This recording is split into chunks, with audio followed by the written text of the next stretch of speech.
Good morning, welcome to CATEX TV. My name is Frank Fortunato. Today is Monday, March 20th, 2017. If you want to follow us on Twitter, please go to CATEX TV.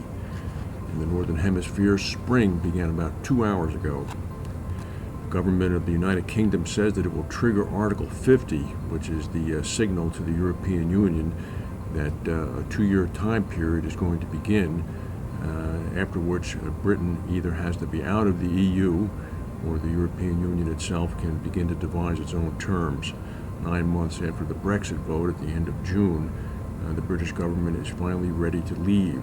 The Department for Exiting the European Union, which is a newly created cabinet department in the British government, said in a statement earlier today that Britain's permanent representative to the EU informed the European Council that notification of Article 50 will come in the form of a letter on March 29th. On Capitol Hill in Washington, D.C. today, FBI Director James Comey and National Security Agency head Michael Rogers are going to testify on the intelligence community's conclusion that Russia interfered in the 2016 presidential election. They'll also face questions about possible collusion between associates of Donald Trump and the Kremlin. The hearing is going to be in front of the House Intelligence Committee. Comey has privately told lawmakers that there is no basis for Trump's charge that President Obama wiretapped him, and it's unknown exactly how far Comey is going to go in public as to any pending FBI investigation of Trump. It's certainly going to make for great television, however. In Boulder, Colorado, 426 homes remain under an evacuation order.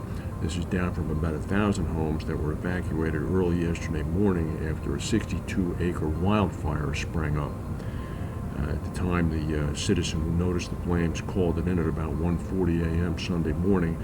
The size of the fire was about 5 acres, but it grew to about 62 acres very quickly. The fire department is saying that gentle winds overnight kept the spread of the fire down, and as of right now it's about 50% contained.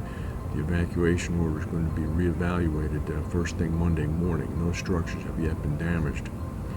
We reported last week that American International Group CEO Peter Hancock is leaving the company. Well, some more information has come out now. He's been denied a bonus for 2016 after the company recorded a $3 billion net loss in the fourth quarter of last year.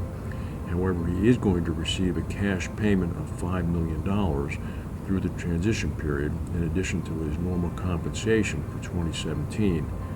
Hancock will continue to serve as CEO until a successor has been named, or if earlier, December 31st, 2017. Boeing Aircraft sent a notice to employees at its commercial jet factories Friday afternoon warning of layoffs in May. Workers at the company's Seattle area factories were informed by their union that Boeing had issued a federally required notice that involuntary layoffs were scheduled for May. Boeing confirmed a 60-day notice but declined to say precisely when it would begin. Boeing has been cutting staff to reduce costs since early 2016. A person familiar with the notices said that this round of cuts would affect fewer than 500 staff. The figure being talked about in the Seattle Times is 400 people. After years of record buying, the pace of orders for Boeing's 777 and 787 have slowed significantly. The 777, the most profitable large jet, sales of it are down about 60% from its peak levels. At least 18 people, mainly students, have been killed after a large tree fell on them in a popular waterfall spot in Cantampo, Ghana. 22 others were injured.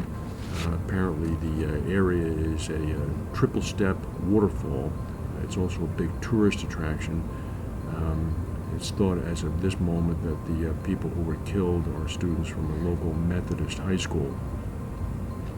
The broker Willis has issued a report in conjunction with Columbia University saying that risk to U.S. property through convective storm losses, i.e. thunderstorms, is as high as it is from hurricanes. The study said that average annual losses from severe thunderstorms was $11.23 billion compared with $11.28 billion from hurricanes.